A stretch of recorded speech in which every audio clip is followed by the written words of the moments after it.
Thank you, Jessica. That was beautiful. The title of my talk today is Recognition. The theme from Home Office was honoring the divine feminine. And when that first came out, I thought, well, that's kind of nice. I like that. But the closer we got, I kind of started sweating a little bit. How am I going to come up with 5 weeks of honoring the divine feminine? So, it's dead. I was going to say. Well, and that's it. That's really, exactly, that's right. It's Ann. It's Jessica. It is that quality that is within each and every one of us. But I also thought I've got 5 Sundays, and there are 5 steps in affirmative prayer. Let's take one Sunday and look at each step of an affirmative prayer, and that's how I ended up with this Sunday being recognition.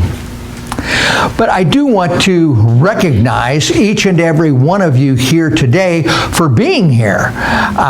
The roads were really slippery. I mean, just north of O'Malley on the Seward Highway coming in, there were cars upside down, there were cars on the side, there were 4 policemen, and it took some courage to be here today, so I just want to recognize that and honor you all for being here. So thank you for coming today. Welcome, everyone.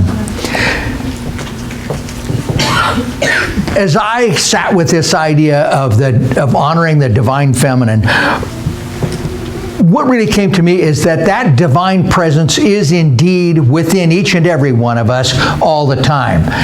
And it is that divine presence that is with us. And that divine presence encompasses male, female, and everything in between.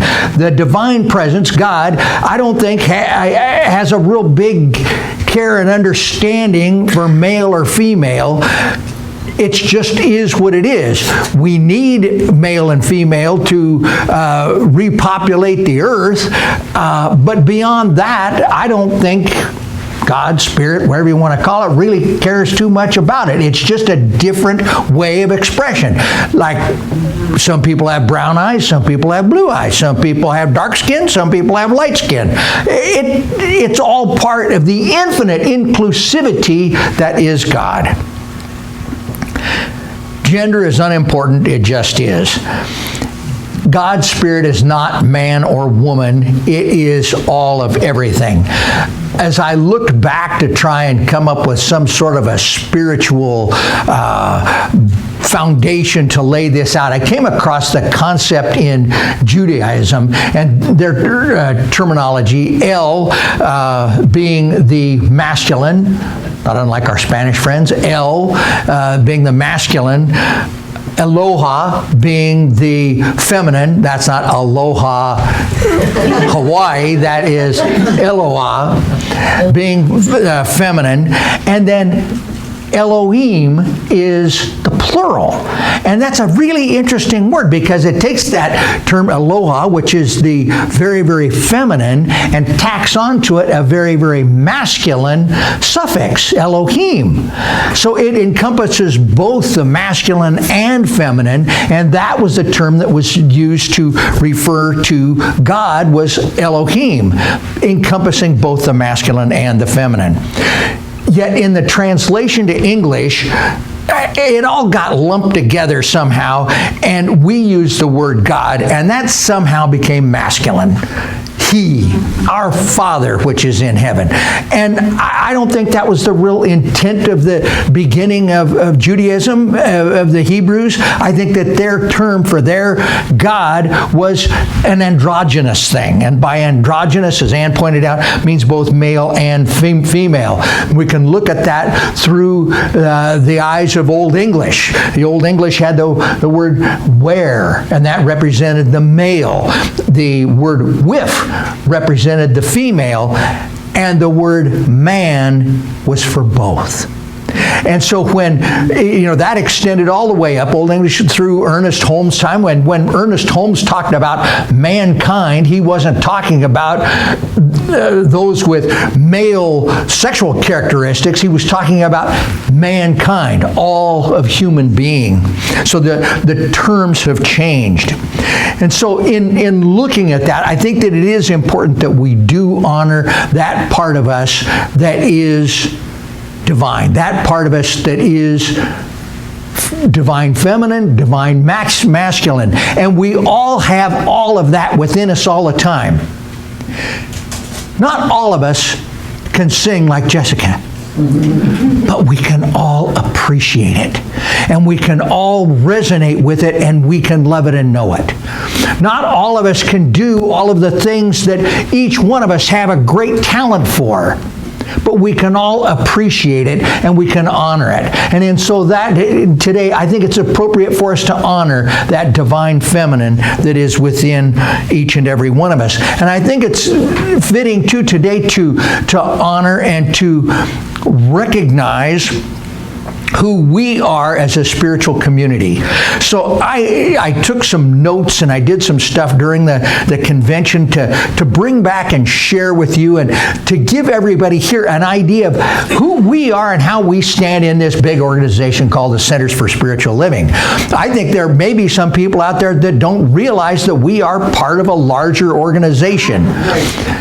So I think we've got a slide that covers a little bit of that. And we'll start out with who we are in relation to size. And this graph shows the size of the Centers for Spiritual Living centers. This is the 358 centers as to how big they are. 50% or 179 of our centers are 50 and below in average weekly Sunday attendance. Another 102 or 28% are between 51 and 100. That's where we fall. So 78% of the 358 centers throughout the United States are 100 and below. So we tend to be small centers. And that reflects sizes of churches of all shades and types and beliefs throughout the United States. That's just about down the middle of the fairway. Another group, 52 centers are between 101 and 200, and frankly, I think that's where we belong, is in that group. Another 5% are between 201 and 500, and 6 centers are over 500 average Sunday attendance each week. And then there are some centers like, Mile High in Denver. They have 8,000 members. I don't know what their average Sunday attendance is, but it's big. And so that drags the numbers a lot higher. But this is just the centers. The next slide shows a little bit more. There's the 358 centers. That's the big bulk of who we are. But there are also 78 study groups, and there are 44 teaching chapters. I thought that we were shrinking because I saw the number, we only have 358 centers, and we used to have 450 or something like that. No. That was counting the study groups and the teaching chapters. We've actually grown as an organization while most denominations are shrinking. And one of our biggest areas of growth is the 46 that are in focus ministries and virtual. A good example of the virtual ministries is Yana. It's called You Are Not Alone. Cliff Rubin started that, and it's a totally online CSL community. They have Sunday service, they've got music, they've got everything. For those of you watching on YouTube, you can just turn over there and watch too. But you've missed the good jokes here.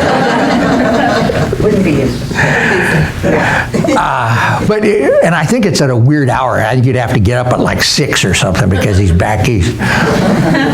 Not that had affected my hair. But so there are a number of focus ministries, and so that gives you an idea kind of who we are as an organization. I took down some other notes that I'll share with you, that these I just hand scratched out on the back of a teaching symbol. Nationwide, average weekly attendance, and that's the 5,000 or so from Mile High dragging this number up, but the average weekly attendance is 90. There are 888 ministers in active service at this time. There are 2,547 active practitioners at this time. The average gross revenue of all of the centers is $149,994 is the average annual gross revenue. And I thought, wow, that looks a lot like us. So I came back and looked at our 2019 final number, and our gross revenue was $149,400 and change. So once again, we're right down the middle of the freeway. We're right in the middle. There were 15 new ministers licensed in 2019 and 187 practitioners licensed. 5,032 certificated courses were completed. And we're going to talk a little bit more about courses in education in a minute. There are 123 people enrolled in ministerial school now, and there are 331 practitioner students in Prac 1 and Prac 2 throughout the nation. That counts our 4 here too. The magazine's monthly reach, 55,000. Wow. The magazine has over 400,000 likes on Facebook. The global outreach, we now have 35 titles, 35 different Science of Mind books translated into 12 languages. So we are part of a much larger organization, and that organization is here to try and help us out. And one of the ways that they're doing that, and this has been waited for by me for a long time, and we have a release of new education classes. They're in 4 different areas. They did it on a tree, and I didn't get this graphic done, so we can't put it up. But it's a tree, and it shows 4 different colors leaves on it. There are exploratory courses, and these explore spiritual concepts, beliefs, principles, and practices. They're for newcomers and congregants and spiritual seekers. These are for the people that first come here and wonder why they always say, and so it is. Remember a gentleman always identified, oh yeah, I know you guys, that's the and so it is church. Then there are the essential courses, and they help people understand and apply foundational science of mind philosophy, principles, and practices, including all of the basic concepts. Then the third group are the core courses, and these apply and analyze CSL principles and practices in everyday life. And then finally, there are mastery courses, and this are for those who want to analyze, evaluate, and study for a deeper experience, leadership, and expansion of teaching in the community and the greater world. There are 5 new courses going to be released this month. The first of which is a class called Spiritual Principles and Practices. This is what the blurb on it is. Essential spiritual principles and practices that form the foundation of science of mind philosophy and support transforming principle into action and demonstrate personal and collective transformation. This falls into the category of the essential level of classes. And I don't think I said anything to her yet, but I think Mrs. Fleming is going to help me teach that in March and April. These are different than the traditional foundations class. The traditional foundations class, the one that most of us went through, was 13 weeks. That got squished down to 10 weeks, and they call that the new foundations, and it was 10 weeks for quite a few years. This is 10 hours. Wow. So instead of 30 hours, it shrunk down to 10 hours. The idea being that overwhelmingly throughout the nation was exactly what we found here, and that's that people wanted shorter classes in terms of number of weeks and meeting, and number two, they wanted shorter classes. They didn't want to come and sit here for 3 and 4 hours. And if you live in North Birchwood, you've got to add another hour driving in and back every time. So they're trying to make this as palatable for people as they can, and yet maintain some of the maintain all of the integrity of the classes and the outcomes of what we really want out of the classes. So Mrs. Fleming and I will be doing that later on in this month. She's still smiling. She didn't say no.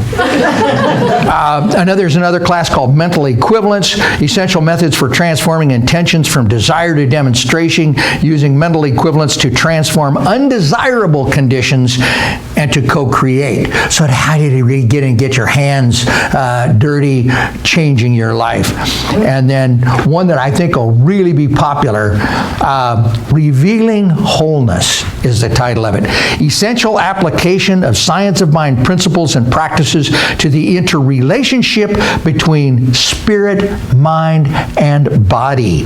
Revealing wholeness through the integration of science and spirituality.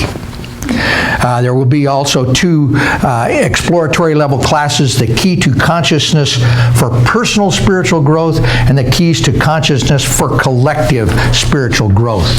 And for anyone who is interested in how these classes fit into the practitioner path, the spiritual principles and practices meets the requirement for the foundation level coursework that's required, and mental equivalence and remembering wholeness are part of the electives under the consciousness studies. So these classes can actually, count, and they'll go toward practitioner training. And they are all in this realm of being 10 hours of actual meeting time. Another part of the convention that was really significant for me was marketing and growth. Ann and I went down a day early so that we could attend the all-day marketing symposium, and it was 9 hours. And drinking from a fire hose, they really poured it on. And if I were Reverend Marquita, I'd get up here and I'd have us replay and re-sing Shine Your Light, because that's really what this whole marketing thing is all about, is shining our light. It's really time for us to take the light that is our philosophy and who we are and take it out from underneath the bushel. We've been doing that far too long. The best kept secret in Alaska. We are at a place in that average size. Our average Sunday attendances, it has gone down. 2018, during the fall, we were averaging 81. I think we're down now to about 65. I haven't added it up for a couple months, but we have shrunk a little bit, and we've had a lot of weather issues too these last few months. It's made it hard to get here. We are covering today our fixed costs. It's not going to cost us another nickel to run this center if we have 130 people every Sunday than it does if it's going to cost us 65. Right. But after those additional 65 people become familiar with our teachings, become familiar with the law of attraction, they become familiar with things like the law of circulation, and they realize that as they step forth into circulation and giving, that wonderful things can happen in their lives. We can go from that $149,000 in total revenue that we have each year, and we can move that to $300,000 very easily. And with that additional $150,000, we can then take this philosophy out to the greater community with ease and grace. And so it is. I did have kind of a good chuckle. I was in another marketing meeting later on. It was led by Karen Fry, who's a co-senior minister at Dallas. She's one of the ones that are in the 500 plus. She's at 6 centers. That's one of them. But they've got there just in the last few years. They were in the, 200 category or below 200 category and went to over 500 in a fairly short period of time. And she talked about a lot of things, and she said, well, the first thing you have to do is vision. And well, we've visioned on that plenty. And then she said, well, you need to come together as a community and define your purpose. Why are you bothering to come together at all in the first place? Right. And I was thinking, okay, we've kind of done that. And she said, okay, can anybody stand up and tell you what your center's purpose is? And I raised my hand and I looked around. Oh, shit, I'm the only one. And so she says, Don, stand up and say, what is the purpose of Alaska Center for Spiritual Living? And I says, to awaken and inspire love and oneness. I said, wow, that's really good. There aren't too many people, ministers can do that. And I said, ministers? Our whole congregation do it. We do it every Sunday. And they picked on somebody else to do their vision for what their center wanted to be. But I think she was looking at me with kind of a funny eye, and she said, okay, who knows their mission statement? And of course, to teach spiritual ed with grace and joy. They didn't understand the joy part. But I sure did. Some things that I just picked out that came up for me. This is what Dallas is doing. We don't have to do what Dallas does. We don't care how they do it outside. They are no longer using the term practitioner. And we have had the ability, the freedom to use either licensed spiritual practitioner or licensed spiritual counselor for some time. I'm a little leery of using the term counselor because we are spiritual counselors. We are not psychologists, psychiatrists, or social workers. My preference is to stay with practitioner, but they found through their study groups and the focus groups and the things that they did that people, oh, what's a practitioner? And I can kind of see that. But they use the term licensed spiritual counselor, and they no longer call their Sunday meeting, their Sunday service. They call it their Sunday gathering. They gave us a lot of ideas and things that we could do, and I won't bore you with all of them, but I will bore the tears out of the marketing group. One of the things is they said it's important for the senior minister to develop his own avatar, to develop his own persona of who he is, and that needs to be out on social media. They suggested that we do some stuff that I thought was really interesting, and we're already doing so much of it. And it wasn't anything that I did or I inspired. It's stuff that organically came up through here. Part of what she called it was Beyond Sundays. And I thought, wow, there's a lot of great things beyond Sundays we could do. And yoga and Tai Chi and a lot of different things. Or there's this thing called centering prayer. What a gift. And we've been doing centering prayer now, I think Colleen told me, for 4 years. we're already out there on the cutting edge of Beyond Sundays. Another thing that they suggested, and I'm nervous. What they call it happy hour with Petra, but it'd be happy hour with Don. Oh, yay. And once a week, you have happy hour, and you just come in here and talk about things spiritual after work. And we can have a different topic. We can pick it from, the magazine, or I already know what I'd be doing, because I'd be practicing the sermon. I'd find the weak spots in the sermon and do that every week. So happy hour with Don. And one guy, and he was kind of nervy, but he said, well, Waterhouses do so much with the firewalk. How about if we do a firewalk? And there are centers that do it, and you can get training to do it.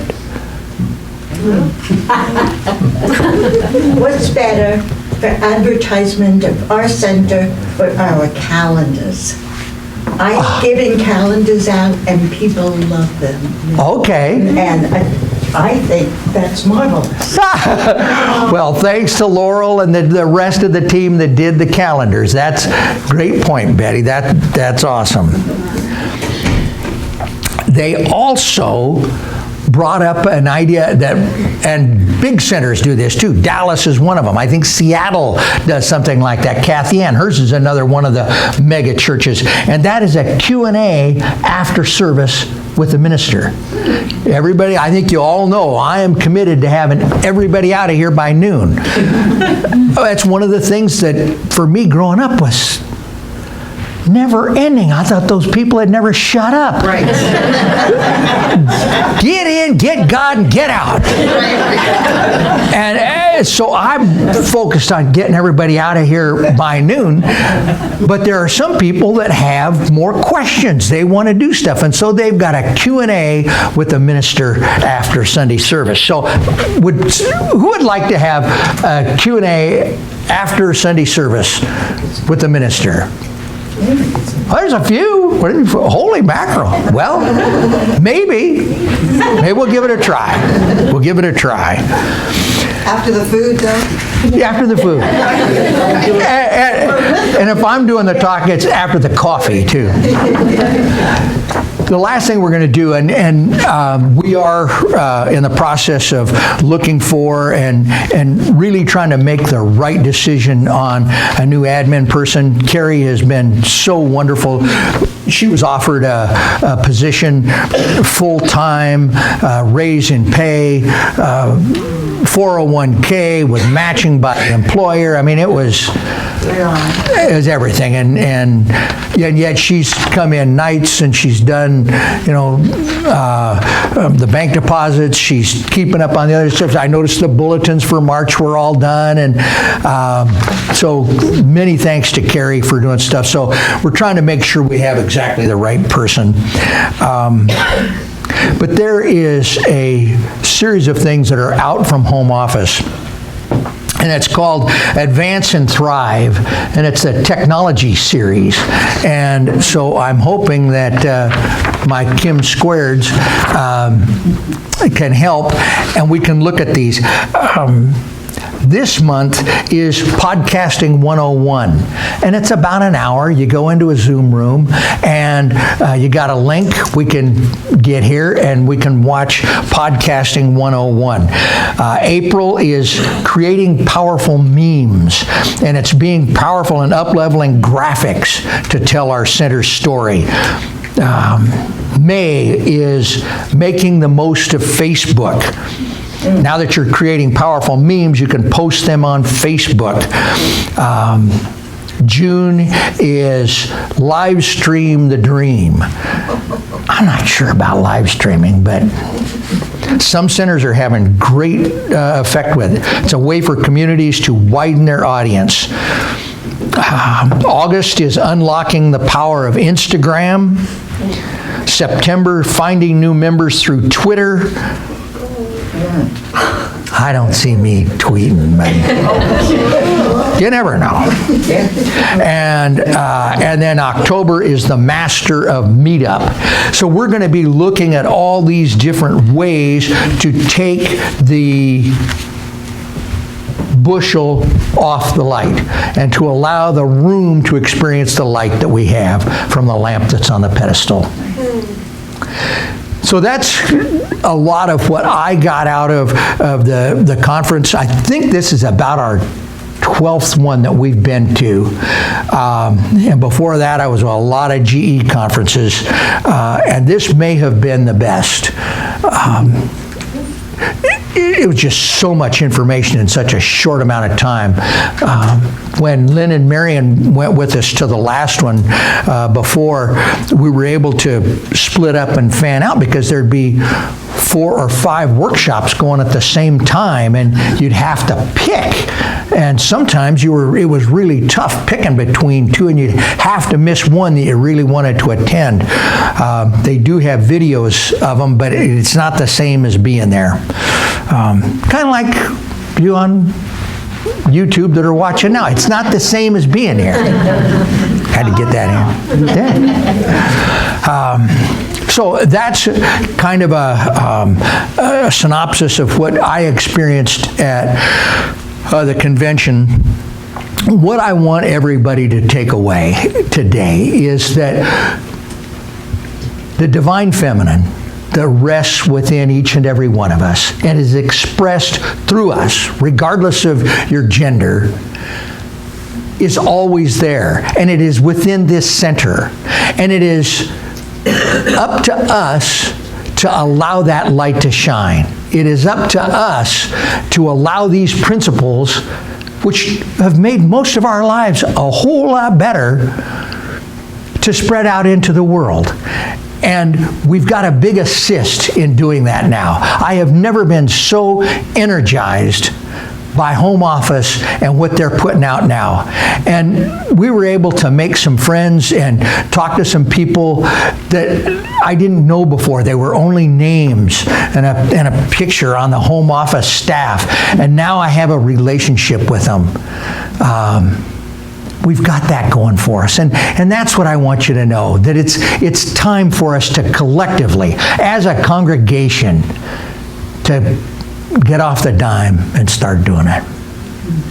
And so it is with the awareness of that divine feminine that's within each of us. I'm going to ask my colleagues, the practitioners, to join me in holding our congregation in love and light, and just simply knowing that as all of us go through life, we all are faced with effects. We're all faced with the realities of life. The things that aren't so pretty, the things that are difficult, the things that are all part of what there is called living. But that there is something there to help us. There is something there that is on our side. There is something greater than we are that is at our disposal. We've got a great player on our team, and his name is God. Her name is God. Its name is God. Elohim, encompassing all of everything. And so as we face those challenges, whether they be health challenges, we know that behind this appearance of disease, this appearance of something wrong with us physically, there is a blueprint that is perfect. And that blueprint has always been there. It'll always be there. It is there now. And we embrace that blueprint of perfection. And we call that forth. We know that for people who are being faced with challenges of lack and limitation and not enough, that there is an infinite source at our disposal. And as we step into the law of circulation, as we step into the law of attraction, we attract that which is necessary for us to thrive and survive in this earthly plane. And lastly, I speak for those who are disconnected, those who are feeling separation from that divine feminine, from that divine masculine, from that divine spirit that is God. God can never be separate from us. We can never be separated from our own inherent divine feminine. because it's who we are. We just embrace that which is already there. And for those that are experiencing pain from separation, whether it be work relationships or family relationships or romantic relationships, it makes no difference because it's all the same. Because each and every one of us are those perfect manifestations of the Most High. Each and every one of us are little godlings. And each and every one of us are adorable just as we are. And so we just give thanks. We give thanks for our awareness of the power and presence of God in our lives. We give thanks for our awareness of the power and the presence of the divine feminine within each. And now we can just step back with poise and confidence and release these words to a working of law that always responds. We let it go, we let it be, and so it is.